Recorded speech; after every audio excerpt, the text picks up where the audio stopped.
तुम्हाला जेवढा कॉन्फिडन्स आहे, जेवढं हे आहे, तेवढं तुमच्या चेहऱ्यावरती आणि तुमच्या वागण्यावरती दिसतं. आणि ते सौंदर्याचं एक मोठं परिमाण आहे. हे जर का कुटुंबामध्ये लहानपणापासनं आईच्या वागण्या बोलण्यात, म्हणजे आपण मॉडेलिंग जे म्हणतो, म्हणजे बाहेरचं मॉडेलिंग नाही, तुम्ही समोरच्यांचं बघून शिकता, त्याच्या ह्यानी कळत असेल, आजूबाजूच्या तुमच्या मावश्या काकवा सगळ्या तशाच असतील, तर बाहेरचं समाज माध्यमं किती ओरडून सांगू देत ना. लहानपणापासून मुलाची जर का धारणा तशी झालेली असेल तर ह्याच्यापासून आपल्याला वाचवता येणं शक्य आहे. एक जी नियमांची चौकट आहे ती कुठेतरी आपण सगळ्याच बाबतीत सोडत चाललोय. म्हणजे तुमचं माझं लहानपण तुम्ही आठवलं तर आपल्याला होतं की घरी यायचं 7पर्यंत, हातपाय धुवायचे, मग शोणकवृत्ती म्हणायचं, परवचा म्हणायचा. किती घरात नव्हतं मला माहिती नाही, बऱ्याच याच्यामधलं होतं, पण होत असेल तर ते चांगलं आहे. त्याच्यात एक स्ट्रक्चर असतं. 4-5 तास बघितला तू तुझ्या इच्छेने बघितलास आणि तुला वाटलं तेव्हा ते असं खटकन बंद करू शकतेस, तर मग तू व्यसनाधीन नाही आहेस. आणि तू कुठल्या पर्पजसाठी वापरतेस. कारण तू जर का आनंद वाटतोय, छान वाटतंय म्हणून करत राहिलीस तर तुझ्या मेंदूला सवय लावतेस की ह्यानी छान वाटतं. आता तरी कमी झालंय, पण पूर्वी डीपी जेव्हा फेसबुकवर ऍक्टिव्हली हे असायचं, तर ते लोक असे छान छान डीपीच टाकणार ऑब्व्हियसली, म्हणजे की तसंच येणार ते. पण एक असं जाणवतं की एक प्रेझेंटेबल असणं ही एक वेगळी गोष्ट आहे, आणि खूप ओव्हर हे करून आपण जे काय नाही आहोत ते दाखवण्याचा प्रयत्न करणं, म्हणजे मग त्याच्यासाठी तसे कपडे, तसं पोशाख, तशा ॲक्सेसरीज वगैरे, मग त्याच्यातनं कधी कधी जो आर्थिक ताण येतो त्या कुटुंबावर म्हणा किंवा त्या व्यक्तीवर, तर हे सगळं हे कसं, म्हणजे ह्याच्यामुळे बॉडी इमेज ही जी काय आहे, ज्यांना एस्पेशली त्यांची निगेटिव्ह आहे स्वतःबद्दलची, तर त्याच्यावर या गोष्टीचा सोशल मीडिया आणि स्वतःला ते दाखवत राहणं, प्रेझेंट करणं. एक जो आपण म्हणतो ना की ब्युटी लाईज इन बिहोल्डर्स आईज, पण ती जी सौंदर्याची मानकं आहेत, ती सौंदर्याची मानकं कुठून, त्याची डेफिनेशन कुठून ठरते. ऍक्च्युली ती पण खरं तर सगळीकडे सारखी नाही आहेत. म्हणजे तुम्ही इंटरनॅशनल याच्यावर जर गेलात तर काही ठिकाणी अगदी चवळीची शेंग असलेली खूप सुंदर, काही ठिकाणी थोडंसं आपल्या इथे म्हणजे आपण जर का आधीचं बघितलं तर ठेंगणी, ठुसकी आणि याला कुठेतरी आधी मान्यता होती तशा याच्यात. पण आता मार्केट इकॉनॉमीमुळे आणि वेगवेगळ्या ब्युटी पॅजंट्समुळे जरी वैश्विकदृष्ट्या सगळीकडे ती मानकं वेगळी असली तरी एक सगळ्याचाच, म्हणजे मी शब्द वापरते, काही जणांचं त्याच्यावर आक्षेप येईलही, पण तरी एक जे त्या सगळ्याचं बाजारीकरण झालेलं आहे, त्या बाजारीकरणामुळे एक जी आयडियलाइज्ड इमेज आहे, म्हणजे असं म्हणजे आदर्श, जी शरीराची स्त्रीच्या मापं पण सांगितली जातात, एवढी अशी मापं असली की ते छान, हे कुठेतरी स्त्रीला वस्तू म्हणून बघण्यासारखं पण आहे आणि ते बाजारीकरण केल्यासारखं पण आहे.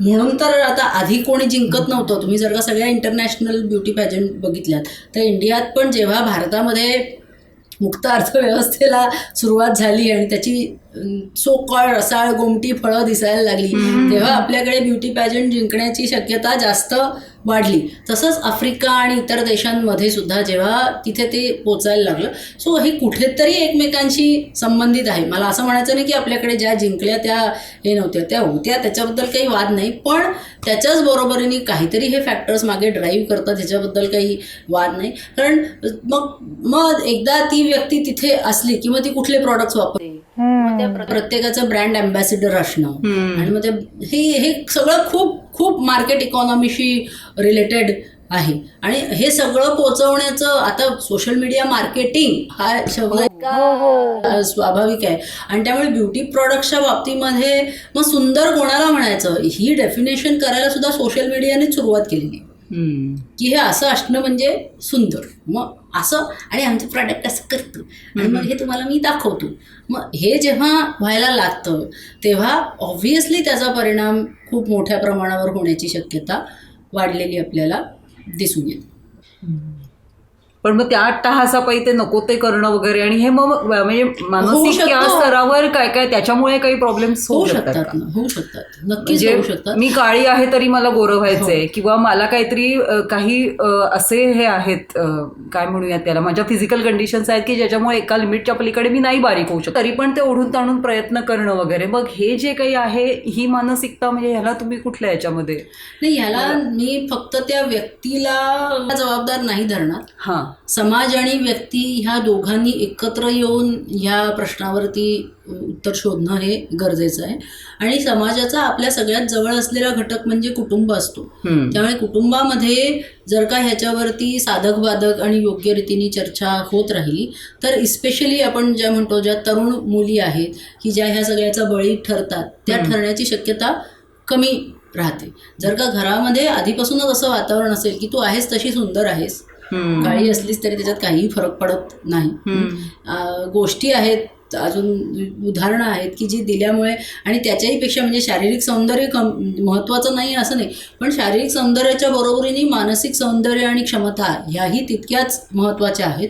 आणि सुंदरता त्यांनीसुद्धा आपल्याला दाखवता येते. आणि तुम्हाला जेवढा कॉन्फिडन्स आहे, जेवढं हे आहे तेवढं तुमच्या चेहऱ्यावरती आणि तुमच्या वागण्यावरती दिसतं. आणि ते सौंदर्याचं एक मोठं परिमाण आहे.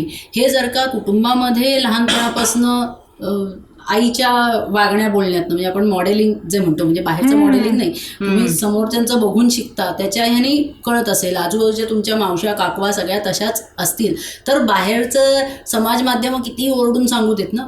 लहानपणापासून मुलाची जर का धारणा तशी झालेली असेल तर ह्याच्यापासून आपल्याला वाचवता येणं शक्य आहे. नाहीतर तो इन्फ्लुएन्स इतका जास्त आहे, कारण इतकं असं सगळं धबधब येऊन पडतंय, तर ते जे पडतंय ते सांभाळायची आणि ते योग्यरित्या फनेल करायची शक्यता आणि क्षमता ही आपल्या मुलांमध्ये निर्माण करणं, हे मी म्हणेन आजच्या काळच्या पालकत्वाची सगळ्यात महत्त्वाची गरज आहे. कारण स्क्रीन मुलाच्या आयुष्यात नाही असं तर होणार नाही आहे. आणि कोविड नंतर तर तो आलेलाच आहे, कारण तेव्हा तर म्हणजे ज्या पालकांना द्यायचा नव्हता त्यांनाही द्यायला लागला. आणि एकदा तुम्ही ते अवेलेबल करून दिलं की मग तुम्ही किती हेलिकॉप्टर पेरेंटिंग तुम्ही करत बसणार, किती घिरट्या घालत बसणार तिथे की मूल काय त्याचा वापर करतंय आणि कसा करतंय. तर तो जो साधक बाधक विचार किंवा आपण निरक्षीर विवेक जो म्हणतो तो असा एका दिवसात उत्पन्न होत नाही. पण तुम्ही लहानपणापासून जर का त्या पद्धतीने वागत राहिलात, त्या पद्धतीच्या चर्चा जर का तुमच्या घरात होत राहिल्यात आणि मुद्दामून तुम्ही जर का सौंदर्य म्हणजे काय ह्याच्यावरती जर का बोललेलं असेल, आणि तुम्ही जर का म्हटलं की सावित्रीबाई फुले पण खूप सौंदर्यवती होत्या, कारण त्यांचं जे बुद्धीचं तेज आणि हे दिसतंय, अशा अनेक आहेत आपल्याकडे की ज्यांचं आपल्याला सांगता येऊ शकतं. किंवा झाशीची राणी एकदम सौंदर्यवान होती, सो तिच्यातलं शौर्य आहे, हिच्यातली बुद्धिमत्ता आहे, म्हणजे हे जे अंतर्गत गुण आहेत तेही सौंदर्याची फार मोठी परिमाणकं आहेत. मग त्याच्याबरोबर मस्तानीसुद्धा आहे. आपण शारीरिक सौंदर्याला कुठे कमी लेखत नाही आहोत, पण मस्तानी फक्त शारीरिक सौंदर्यात तिचं नृत्याचं पण अंग होतं, ती तिच्या शास्त्रांमध्ये पण पारंगत होती. हा जो बॅलन्स व्ह्यू आहे तो बॅलन्स व्ह्यू जर का आधीपासनं का मी म्हणते, कारण सोशल मीडियामधनं ते एवढ्या मोठ्या प्रमाणावर मुलांवर पडणार आहे आणि ते वयच तसं असतं ना की तुम्ही इझिली वाहून जाऊ शकता. आणि मग तेव्हा मुलांना तुम्ही सेफगार्ड कसं करणार आहेत, गार्ड रेल्स आपण जी म्हणतो, तुम्हाला जर का एखादं उंच हे चढायचं आहे तर तिथे तुम्हाला जर का गार्ड रेल्स असतील तर तुम्ही ती उंच चढण सहजरित्या चढून जाऊ शकता. तर आता आहे बुवा सोशल मीडिया असं आहे, ती जी गोष्ट आहे ती तुमच्या सर्कल ऑफ कंट्रोलमध्ये नाही आहे पालकांच्या. तर मग आधीपासूनच मुलाला ढाल तुम्ही जर का हातात दिलेली आहे, ते काय बोलतात ते बोलू दे, तुला माहिती आहे ना, सो तू ते डोक्यात ठेव आणि त्याच्याप्रमाणे पुढे जा. मग ब्युटी प्रॉडक्टचा वापर करू नये असं नाही, पण तो तारतम्याने करावा. घराघरातनं जोपर्यंत हे बिंबवलं जात नाही, घरातनं शाळेतनं हे बिंबवलं जात नाही तोपर्यंत अशा पद्धतीने, नाहीतर मग तुम्ही बाजाराचे गुलाम आहात आणि तुम्ही बाजाराचे गुलाम म्हणून जगाल आणि तसंच होणार. त्याच्यात मग दुसरं तुम्हाला काही करता येऊ शकत नाही. मग जी अगतिकता येते ती अगतिकता आपण आपलं शक्तिस्थान सोडल्यामुळे आलेली आहे, हे कुठेतरी डोक्यात ठेवायला पाहिजे. म्हणजे आपण आता तुम्हाला विचारताना प्रश्न विचारलास की त्याने परिणाम काय होऊ शकतो, तो ॲनॉरेक्सिया नर्वोसा एक सायकोलॉजिकली आजार आम्ही म्हणतो की ज्याच्यामध्ये मुलं, म्हणजे इस्पेशली मुली, म्हणजे मुलांच्या बाबतीतही होतं पण जास्त करून मुली आणि किशोरवयीन मुली की चवळीची शेंग म्हणजे चांगलं तर मग खायचंच नाही, अजिबात. सो अजिबात खायचं नाही. म्हणजे काही वेळा फोर्स फीड करायला लागतं. म्हणजे त्यांना थोड्याफार प्रमाणात कुठेतरी डिल्युजनल इमेज असते की मुलगी असते बारीक पण तिला वाटतं नाही माझी इथे फॅट आहे, इथे फॅट आहे, इथे फॅट आहे, आणि मग मी खाणारच नाही. मग मी एक्सेसिव्ह व्यायाम करीन. म्हणजे मी जास्त खाल्लं तर मग ॲनॉरेक्सिया बुलिमिया जर का असेल तर मग मी जर का खाल्लं चुकून तर मग बुलिमियामध्ये आम्ही म्हणतो एक्सेसिव्ह इटिंग आणि मग पर्जिंग. म्हणजे मी खाईन आणि मग मी ते ओकून तरी काढून टाकीन किंवा मी लॅक्सेटिव्स तरी घेईन.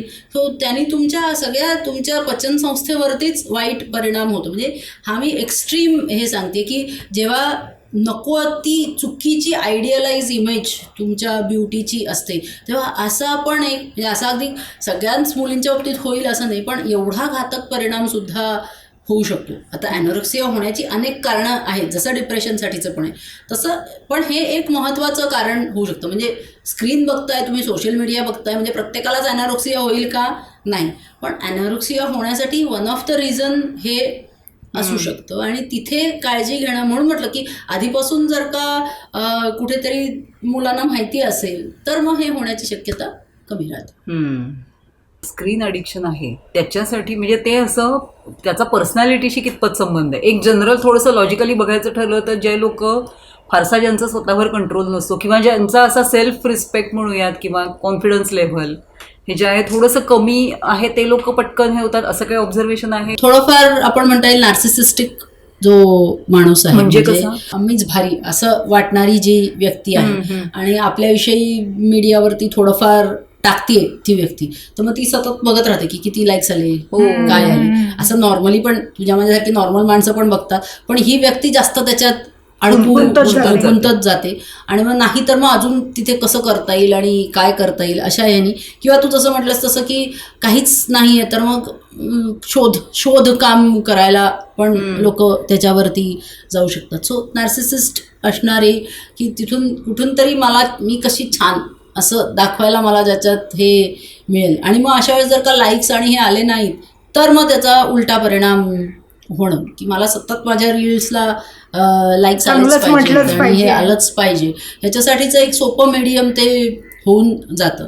म्हणजे नॅचरली तुम्हाला मिळत असेल तर ठीक आहे, पण तुम्ही जेव्हा त्याच्या मागे लागायला लागता, आपण व्यसनाची व्याख्या आधीच केलेली होती की जिथे कंपल्सिव्हनेस येतो की नाही तो एक ना जे हाय मला पाहिजे, त्याच्यातनं जो हाय येतो तो मला पाहिजे, असं कुठल्याही पर्सनॅलिटी कॅरेक्टरिस्टिकमुळे तुम्हाला जिथे वाटायला लागतं ती कॅरेक्टरिस्टिक त्याच्यासाठी कारणीभूत ठरते, नक्कीच कारणीभूत ठरते. स्क्रीन ॲडिक्शनमुळे कुटुंबामध्ये जे सदस्य आहेत म्हणजे नवरा बायको झालं किंवा आई वडील आणि मुलं, तर त्यांच्यामधल्या रिलेशनशिप्सवर कसा आणि कितपत परिणाम होतो त्याचा?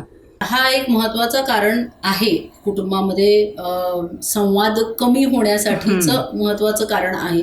पण हे महत्त्वाचं कारण केव्हा होतं? जेव्हा कुटुंब त्याच्यासाठी परवानगी देतं. म्हणजे सगळ्याच बाबतीमध्ये कुठेतरी एक जी नियमांची चौकट आहे ती कुठेतरी आपण सगळ्याच बाबतीत सोडत चाललोय. म्हणजे तुमचं माझं लहानपण तुम्ही आठवलं तर आपल्याला होतं की घरी यायचं 7 पर्यंत, हातपाय धुवायचे, मग शोणकरती म्हणायचं, परवचा म्हणायचा. किती घरात नव्हतं मला माहिती नाही, होतं बऱ्याच याच्यामधनं होतं, पण होत असेल तर ते चांगलं आहे. त्याच्यात एक स्ट्रक्चर असतं आणि ते स्ट्रक्चर असणं हे खूप गरजेचं आहे. आता मी कॉलेजमध्ये असताना पण मुलांना विचारायचे, कारण मला स्वतःला आवडतं आणि मी मानते की शारीरिक व्यायाम हा रोज झालाच पाहिजे.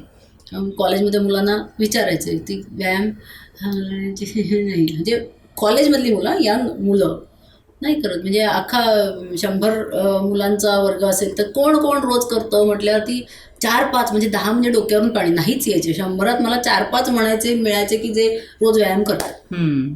कारण काय? वेळ नसतो. मग मी तो म्हणायचे हो ना, तुम्ही पंतप्रधानांपेक्षा जास्त बिझी आहे. कारण ते स्ट्रक्चरमध्ये आलेलं नाही, आणि स्ट्रक्चरमध्ये आलेलं नाही कारण घरात पण कोणी रेग्युलरली करत नाही. एक स्ट्रक्चर आहे की या वेळेत आपण वाचतो, आई पण वाचते, बाबा पण वाचतात, मी पण वाचते. तो जो सकाळी उठल्यावर आपण सगळेजण व्यायाम करतो, संध्याकाळी आपण शुभंकरोती म्हणतो. हे एक जे आयुष्य जगण्याचं एक जे चौकट आहे ना, ती चौकट गरजेची आहे. ती जर का चौकट नसेल ना तर स्वैराचार बोकाळतो. कधी कोणी कुठेही कसंही कसं वाटतं, वाटतं. कधी येतं, कुठे गेलंय हे माहिती नसतं घरच्यांना. हे जे काही सगळं म्हणजे ह्या सगळ्याशी हा स्क्रीनचा वापर रिलेटेड आहे. नुसत्या स्क्रीनचा वापर नाही. म्हणजे आता ज्यांची मुलं परदेशात आहेत हम्म. त्यांना तर स्क्रीन हे ब्लेसिंग आहे. हो. हो. पण म्हणून असं नाही होत ना की तुम्ही जाता येता उठता बसता सतत मुलाला स्क्रीनवर घेऊन फिरता. हम्म. तुमचा जो काही वेळ ठरलेला असतो तेवढ्या वेळात तुम्ही कनेक्ट होता, तुम्हाला छान स्क्रीनवर दिसतो, तुम्हाला आनंद पण वाटतो. सो तो तारतम्याने केलेला वापर आहे, त्यालाही एक स्ट्रक्चर आहे. मग तुमच्याबरोबर जेव्हा मूल राहतं आहे तेव्हा पण ते स्ट्रक्चर पाहिजे ना. जर का ते स्ट्रक्चर नसेल तर तिथे स्वैराचार होतो. आणि स्वातंत्र्य आणि स्वैराचार याचा अर्थ समजून घेतला पाहिजे. स्वातंत्र्यामध्ये नियम नसतात का, हम्म. असं जर का म्हणणं असेल तर तो चुकीचं आहे. हम्म. कारण स्वातंत्र्य आणि त्याच्याबरोबर येणारी जबाबदारी ह्या दोन्ही एकमेकांशी निगडीत असलेल्या गोष्टी आहेत. जिथे जबाबदारी आहे तिथे नियम आहे. तुम्हाला जर का असं म्हणत असाल की मला नियमच नकोत कारण मला स्वातंत्र्य पाहिजे, चुकीचा अर्थ आहे. नियम नको याचा अर्थ स्वैराचार आहे.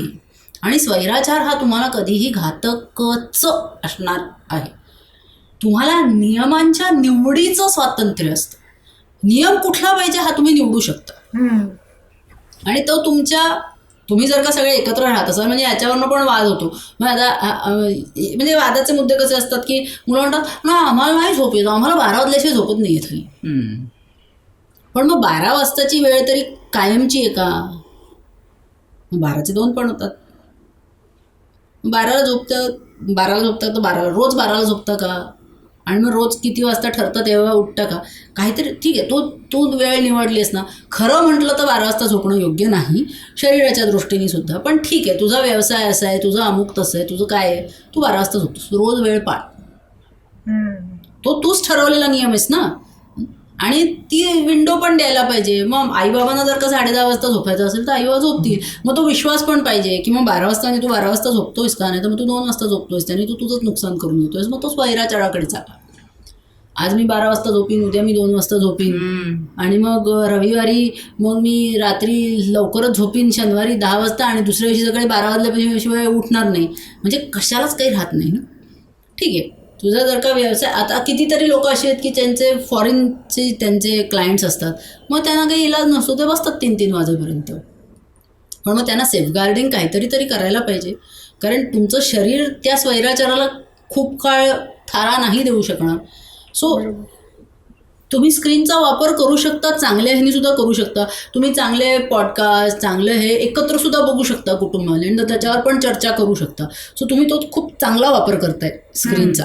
पण तसा जर का वापर केला तर त्याच्यात काही तोटा नाही आहे. मग त्याच्यातनं उलटा तुमचा संवाद वाढेल, कारण तुम्ही ते बघितलं आणि मग तुम्ही त्याच्यावरती एकमेकांशी चर्चा करताय आणि हे करताय, तो चांगला वापर आहे. पण तुम्ही जर का सगळेजण एकत्र बसलाय आणि सगळेजण स्क्रीनमध्ये बघताय, असं आपापल्या स्क्रीनमध्ये. म्हणजे आता मला बोलताना आठवलं, असं बरेच वेळा होतं की माझ्याकडे जेव्हा कपल्स येतात तेव्हा कपल्स म्हणतात की मी बोलत असते आणि हे मात्र स्क्रीनमध्ये असतं, किंवा नवरा म्हणतो मी बोलत असतो पण ही मात्र स्क्रीनमध्ये असते. आता साधं हे आहे की तुम्ही जेव्हा बोलता तेव्हा आय टू आय कॉन्टॅक्ट, डोळ्यांचा एकमेकांशी होणारा संपर्क हा खूप महत्त्वाचा आहे. आणि तो जर का नसेल तर हां तू बोल मी ऐकते ना, किंवा तू बोल मी ऐकतोय ना, मग ते ऐकणं होत नाही. आणि असं जेव्हा वारंवार व्हायला लागतं तेव्हा मग मी भिंतींशी बोलते का असं कुठेतरी बोलायची वेळ येते. कारण जो एक तुमच्या चेहऱ्याच्या हावभावाने येणारा प्रतिसाद आहे तो येत नसतो, आणि माणूस म्हणून तुम्हाला तो खूप गरजेचा असतो. ह्या खूप छोट्या छोट्या गोष्टी असतात की ज्याच्यामुळे अति स्क्रीनचा वापर किंवा सोशल मीडियाचा वापर याच्यामुळे जो संवाद आहे तो कुठेतरी फिका फिका होत जातो. आणि मग आपण म्हणतो की हां हल्लीनं पूर्वीसारखी मजाच येत नाही घरात. किती दिवसात तुम्ही एकत्र मिळून कॅरम खेळले आहेत, किती दिवसात तुम्ही एकत्र मिळून पत्ते खेळले आहेत.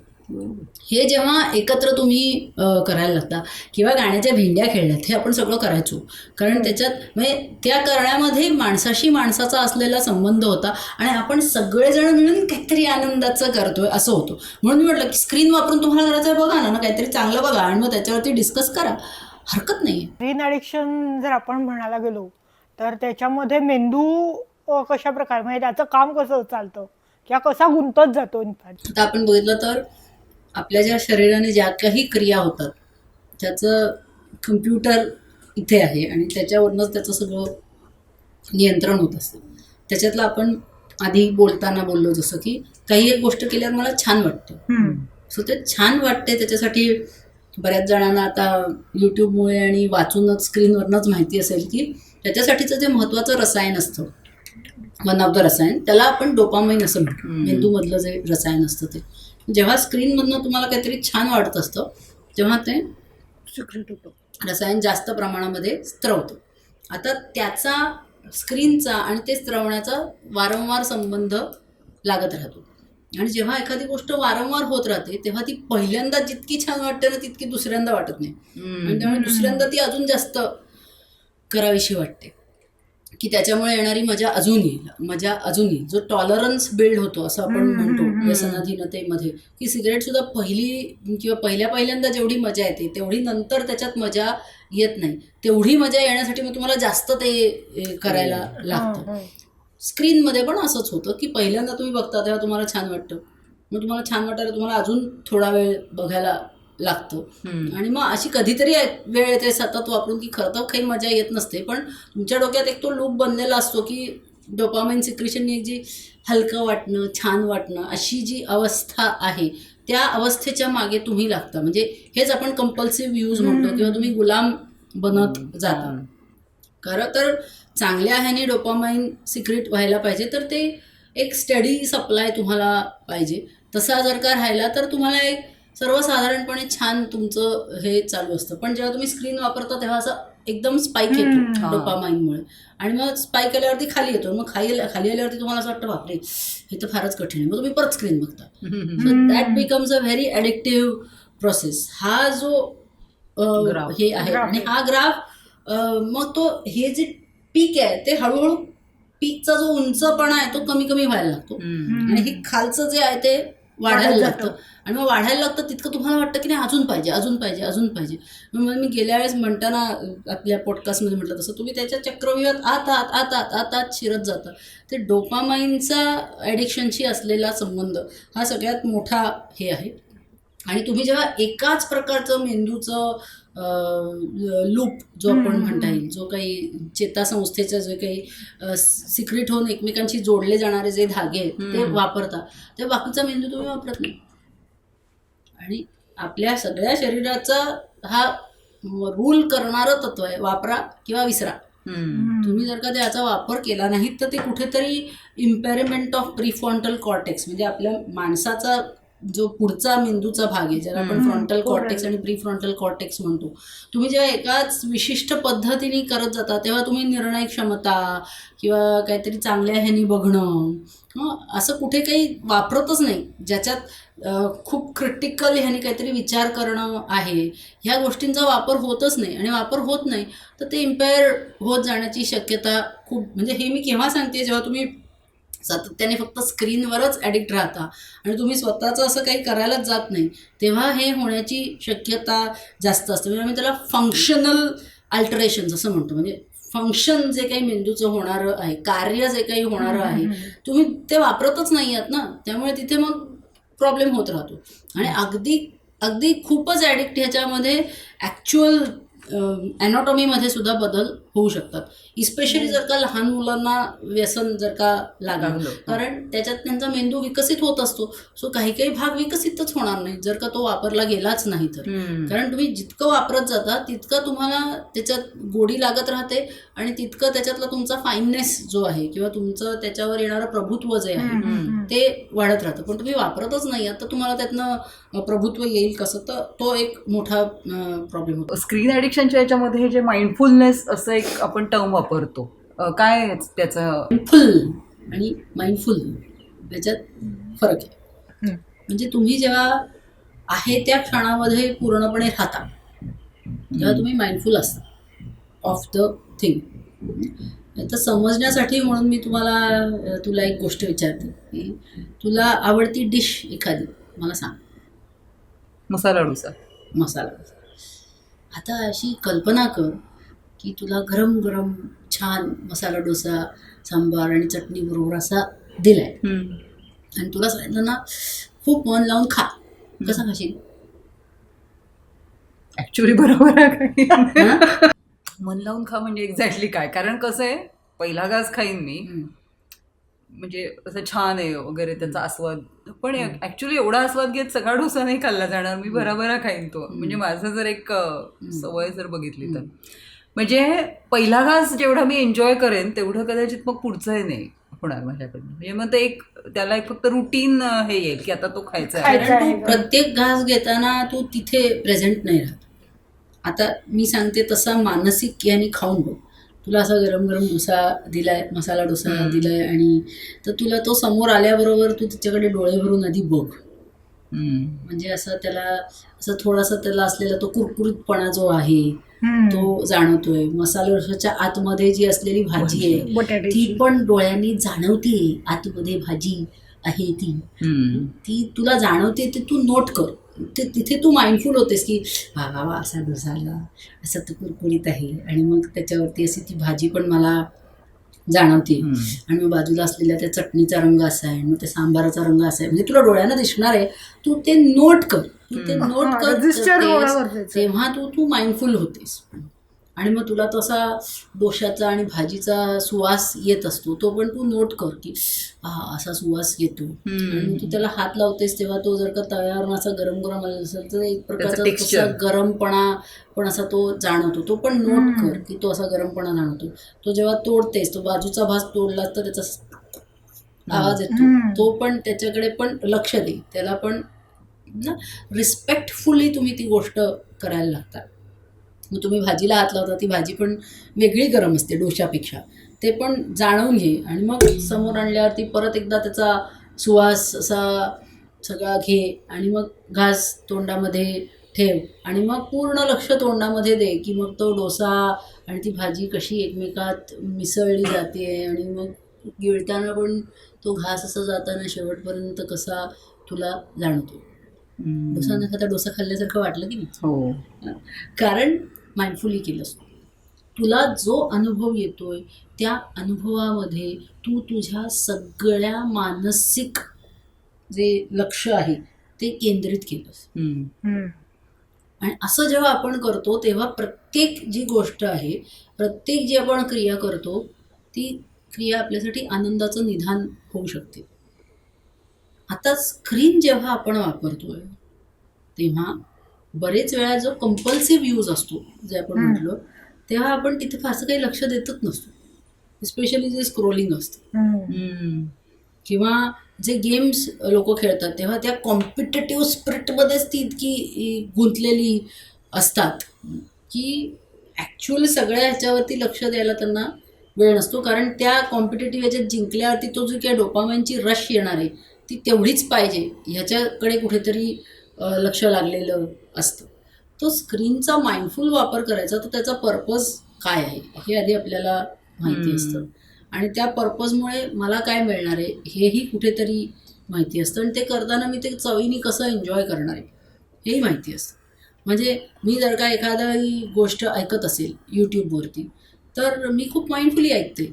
मग मला असं वाटलं एखादं वाक्य मी परत ऐकावं, तर माझ्याकडे सोय आहे ना, मी मागे जाते, मी परत ऐकते, कारण मी लक्ष देऊन ऐकते ना. सो माइंडफुली तुम्ही जेव्हा स्क्रीनचा वापर करता, तुम्ही पुस्तक वाचताना पण करता. मी आत्ता पुस्तक वाचताना उलट मी स्क्रीनचा वापर करते असं म्हणायला पाहिजे, कारण पुस्तक वाचताना मला जी वाक्य आवडतात आधी मी लिहायचे, पण त्याच्यात वेळ जातो. मग पुस्तक वाचताना मी मोबाईल हातात घेते आणि ते वाक्य वाचते, इकडे ते टाईप होतो, चांगलं पडतं ना. कारण मग माझ्याकडे माझी अशी बँक तयार होते की वाक्यांची, आणि मग मी नंतर ती परत वाचते, आणि मग वाचल्यावरती मी त्याच्यावर विचार करते.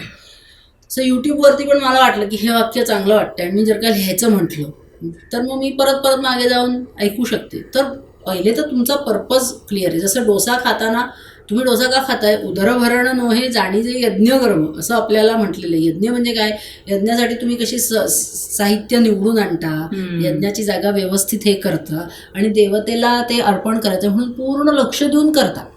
तसं जेवताना तुम्ही पूर्ण लक्ष देऊन ती गोष्ट करणं आवश्यक आहे. तशी जेव्हा करता तेव्हा ती अंगी लागणार आहे. मग तसाच तुम्ही जर का स्क्रीनचा वापर माइंडफुली करायचा ठरवला की स्क्रीन वापरायचा आहे की त्याच्यातनं मला हे मिळणार आहे, असं असं होणार आहे. मग मी अगदी गेमही खेळणार असेल तर मी एवढ्याच वेळ गेम खेळणार आहे आणि त्यातनं मला जो काही आनंद मिळतो तिथे मी पूर्ण लक्ष देणार आहे, ना की मी कशापासून तरी पळून जाण्यासाठी गेम खेळणार आहे किंवा माझ्या अचिव्हमेंट, मला आयुष्यात बाकी कुठे अचिव्हमेंट झाली नाही आणि म्हणून या फॉल्स अचिव्हमेंटमध्ये मी अडकणार आहे. ह्याचा तो जे काही पर्पज आहे तुमचं आधीचं, त्याचा आधी विचार झालेला असणं आणि ते जे काही ध्येय आहे त्या ध्येयाच्या दृष्टीने मी इथे वापर करते की नाही, हे तुमच्या सगळ्या पंचेंद्रियांनी त्याचं प्रत्येक वेळेस ती जाणीव करत राहणं, हे जर का तुम्ही केलं तर त्याचा माइंडलेस यूज होण्याची शक्यता खूप कमी होऊन जाते. आणि तुम्ही जेव्हा अशा प्रकारे लक्ष देता तेव्हा अशा प्रकारे फुलफ्लेज लक्ष देण्याची तुमच्या मेंदूची पण एक क्षमता आहे, त्यामुळे ते तुम्हाला जास्त वापरू देणार नाही स्क्रीन. मग ते तुम्हाला म्हणेल की चला आता ठेवा आणि जरा बाहेर फिरून या किंवा काहीतरी दुसरं करा की जिथे तुमची दुसरी काहीतरी मेंदूची फॅकल्टी वापरली जाते. सो माइंडफुल यूज करणं मीडियाचा, म्हणजे पर्पज आधी डिफाईन करणं की मी कशासाठी स्क्रीन हातात घेतलंय. सोशल मीडिया किंवा स्क्रीन ॲडिक्शन जे आहे, आता लक्षात आलं की झालंय बाबा आपण ॲडिक्ट झालोय, याच्या आहारी गेलोय, आपण ह्याचे गुलाम झालोय, तर त्याच्यापासून सुटका करून घेण्यासाठी अशा काही प्रॅक्टिकल टिप्स. पूर्णपणे व्यसनाधीन झालेलं असेल तर तुम्ही प्रोफेशनल हेल्प घ्यायला पाहिजे, तुम्ही मानसतज्ञाकडे जायला पाहिजे, कारण हे व्यसन आहे. सो व्यसनासाठी जशी सबस्टन्स म्हणजे पदार्थांच्या व्यसनासाठी असलेली एक उपचार पद्धती आहे, तशी याच्यासाठी असलेली पण उपचार पद्धती आहे.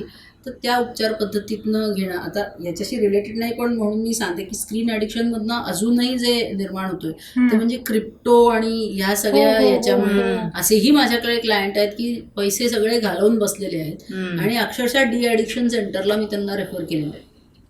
म्हणजे एवढ्या लेवलपर्यंत पण आपल्याला ट्रीटमेंट करावी लागते. तर कुठेतरी मीच अडकलो आहे त्याच्यात आणि मीच मी बाहेर येईन.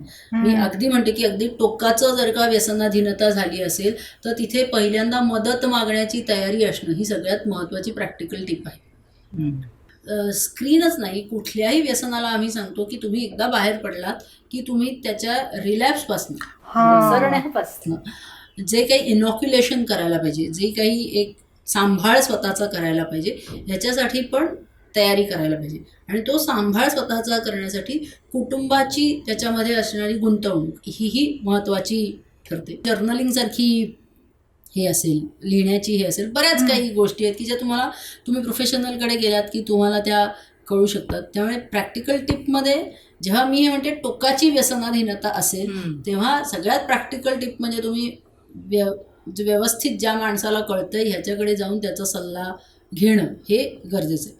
जिथे व्यसन लागलेलं नाही आहे पण तुम्हाला जाणवायला लागलं आहे की अशी गडबड माझी थोडीशी होती, तेव्हा सगळ्यात महत्त्वाचं म्हणजे त्याबद्दलचा एक प्रकारचा स्वतःचा अवेअरनेस आणणं. म्हणजे कुठेतरी विचार करणं की मी साधारण स्क्रीन केव्हा बघायला घेते, कसं काय झाल्यावरती जास्त बघते, कशामुळे जास्त बघते, हे स्वतःला प्रश्न विचारणं आणि त्याचं नोटिंग कुठेतरी ठेवणं. किंवा ना मी रिकामी असले ना की माझ्या हातात मोबाईल येतो आणि मी वापरायला सुरुवात करते. ही जर का जाणीव, स्वविषयीची जाणीव झाली तर म्हणजे मग हे कुठेतरी लक्षात गेलं की अरे माझ्याकडे रिकामा वेळ भरपूर आहे. आणि मग जर का रिकामा वेळ भरपूर आहे तर मग मी त्याचा वापर कसा करायला पाहिजे, मग मी काही चांगल्या हॉबीज त्याच्यातनं जोपासू शकते का, मी कुठेतरी समाज उपयोगी काम करू शकते का. मग अगदी सिम्पल म्हणजे मी रेग्युलर व्यायाम करत नाही आहे, मी तो वेळ व्यायाम करायला वापरू शकते का. जर का रिकाम पण तुमच्याकडे आहे तर मग त्याच्यासाठी काय करायला पाहिजे हे बघायला पाहिजे. दुसरी गोष्ट अशी आहे की मी स्क्रीन बघते कारण आता दिवसभर मी काम करून थकले आणि आल्यावरती मला एंटरटेनमेंट म्हणून पाहिजे, प्रॉब्लेम नाही, पण एंटरटेनमेंट किती पाहिजे ह्याला काहीतरी डेफिनेशन पाहिजे. काहीतरी मी जसं आपण आधी म्हटलं तर स्वातंत्र्य आणि स्वैराचार ह्याच्या बाबतीतलं एक काहीतरी स्ट्रक्चर तिथे असलं पाहिजे. किंवा मी ना इतकं काम केलं ना दिवसभर की मी जी सकाळी 8ला किंवा ते 9 वाजता ऑफिस सुरू झालं आणि मग हेवी डे सारखाच असतो आणि मी घरी आले आणि त्याच्यानंतर मी 10 वाजल्यानंतर आता मोकळी झाली आणि मग 10 वाजल्यानंतर मोकळी झाल्यावर मी काय करते, मी बघते, मी मग बिंज वॉच करते किंवा मी अख्खा एक पिक्चर बघते 10 वाजल्यानंतर. सो अगेन मी म्हणते तसं ते कुठेतरी कळायला पाहिजे की आधीच माझं शरीर मन हे थकलेलं आहे. पण थकलेलं असताना माझ्या मनातल्या उड्या काहीतरी मज्जा पाहिजे, काहीतरी मज्जा पाहिजे. सो तो कुठेतरी एक डोक्यात ठेवणं की ही मजा पाहिजे, मी केल्यावरती दुसऱ्या दिवशीचं जे काही मला भोगायचं आहे ते मला भोगायला लागणार आहे. तर एंटरटेनमेंट पाहिजे, पण मग एंटरटेनमेंट किती वेळ आणि कशी हे कुठेतरी डिफाईन व्हायला पाहिजे. आणि मग जर का स्क्रीन हातात घेतल्यावर हे होणार असेल तर दुसरं म्हणजे तुम्ही टायमर लावू शकता. म्हणजे तुम्ही जर का 10 वाजता जर का आल्यावर मोबाईल बघणार असाल, असं तुम्हाला दुसरं काही हे साधन नाही आहे, पण ठरवून टाका अर्ध्या तासानंतर किंवा 1 तासानंतर बंदच होईल मोबाईल. आणि त्याच्यानंतर मग कंट्रोल पाहिजे, एकदा बंद झालं की परत चालू नाही करायचं. तसं सकाळी उठायचं आहे, गजरला आलाय, गजर वाजला, जाग आली, बंद केला आणि झोपलो. तसं हे बंद झालं पण हे चालू केलं. बंद झाल्यावरती म्हणून मी आधी जे म्हटलं तसं माइंडफुल, अरे बंद झालं बरं का, त्या क्षणामध्ये या आणि बघा की हे बंद झालं. कशासाठी बरं मी बंद करायला लावलं होतं, नाहीतर मी बघत बसते. मग आता मी काय करू, आता मला इच्छा होतीये, मग घरात माणसांचा उपयोग होतो. आता बंद झालाय ना, तुमच्या याला स्क्रीन लॉक आहे, सगळं आहे, मी दुसरं कोणी उघडून बघणार नाही, म्हणजे घाबरू नका, देऊन टाका कोणाला तरी. किंवा सगळ्यांनाच जर का प्रॉब्लेम असेल तर एका लॉकरमध्ये टाका आणि चावीने बंद करून टाका. जितकी ॲक्सेस तुम्ही इझी ठेवाल ना तितकं ते चालू करणं सोपं होत जातं. ॲक्सेस कठीण करून टाका, रात्रीला ॲक्सेस कठीणच करून टाका. जो काही ज्या पद्धतीने तुम्हाला करता येईल त्या पद्धतीने ॲक्सेस कठीण करा.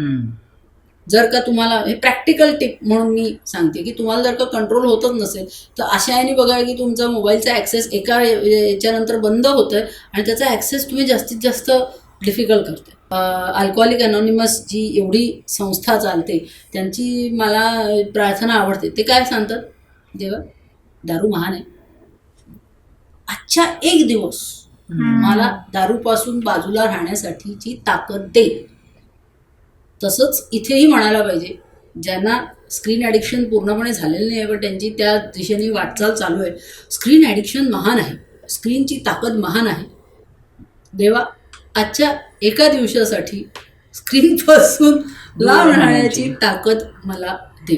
म्हणजे ही जी प्रार्थना आहे ना खूप पॉवरफुल प्रार्थना आहे की ही कुठेतरी आपण डोक्यात ठेवायला पाहिजे. आणि असे क्यूज आपल्या याच्यात निर्माण करायला पाहिजेत. घरात लावून ठेवा, घरात आपलंच घर असतं, घरात मोठ्याच्यावर लावून ठेवा की 10 वाजल्यानंतर मोबाईल बघायचा नाही, ग्राउंड रूल म्हणून लावून ठेवा. अगदी छान आकर्षक एखादी परडी करा की ज्याच्यामध्ये 10 वाजल्यानंतर सगळेजण ते मोबाईल ठेवतील आणि अशा ठिकाणी ठेवा की सगळ्यांना दिसतंय. म्हणजे मग तो एक सोशल हे पण राहतं ना, मी उचलला तर दुसरा मला विचारणार आहे. म्हणजे कुठल्याही याने तिथे कंट्रोल कसा आणता येईल हे बघण्याचा प्रयत्न करणं, that would be the practical tip. आणि दिवसात पण ठरवा की एवढ्या वेळात मी हे करणार आहे ज्याच्यावरती माझा स्क्रीनचा वापर आहे, त्याच्यातनं मला खरंच आनंद मिळतो आहे, खरंच छान वाटतं आहे, तर मी ते करणार आहे. ते करायला काही आपली ना नाही आहे. आणि मग पालकांनी किंवा एकमेकांची पण आठवण करून द्यायची आहे, पण अशी टोकदार आठवण नाही करून द्यायची. हे कुठेतरी तारतम्य बाळगणं, नाही तर मग त्याच्यातनं रिबेलियन येण्याची शक्यता वाढत जाते. तर या सगळ्या गोष्टींचा कुठेतरी, आणि म्हटलं तसं की जिथे गरजेचं आहे तिथे प्रोफेशनल हेल्प घेण्यात कुठलीही लाज बाळगू नये, ती गरजेची असते, तसं करायला पाहिजे. आज एका महत्त्वाच्या मुद्द्यावर आपण आज इथे चर्चा केलेली आहे आणि मॅडमनी बरंच हा जो आपला आजचा टॉपिक होता की स्क्रीन ॲडिक्शन आणि त्याच्यावरचे म्हणजे त्याची कारणं आणि उपाय, या सगळ्याच अंगांनी मॅडमनी आपल्याला आज बऱ्याच गोष्टी सांगितल्या ज्या आपल्याला माहिती पण नव्हत्या. काही गोष्टी माहिती असल्या तरी त्या एक्झॅक्टली कशामुळे होत नव्हत्या किंवा होत होत्या ह्याची आपण या निमित्ताने आपल्याला उजळणी करता आली. तर आजचा एपिसोड नक्कीच खूप इन्साइटफुल, जास्तीत जास्त माहिती देणारा असा झालेला आहे. जास्तीत जास्त लोकांपर्यंत तो शेअर करा, चॅनलला सबस्क्राईब करा आणि तुमच्या कॉमेंट्स या आमच्यासाठी नेहमीच महत्त्वाच्या असतात. आमच्यासाठी त्या एक डोपामाइन बूस्टर नाही म्हणता येणार, पण चॅनल बूस्ट करण्यासाठी नक्कीच जास्त त्याचा फायदा होईल. त्यामुळे कमेंट्स करा, तुमच्या प्रतिक्रिया कळवा. स्क्रीनचा वापर लिमिट करा, पण आमच्या पॉडकास्टसारखी चांगली पॉडकास्ट अवश्य बघा आणि त्याच्याशी एंगेज पण व्हा. धन्यवाद.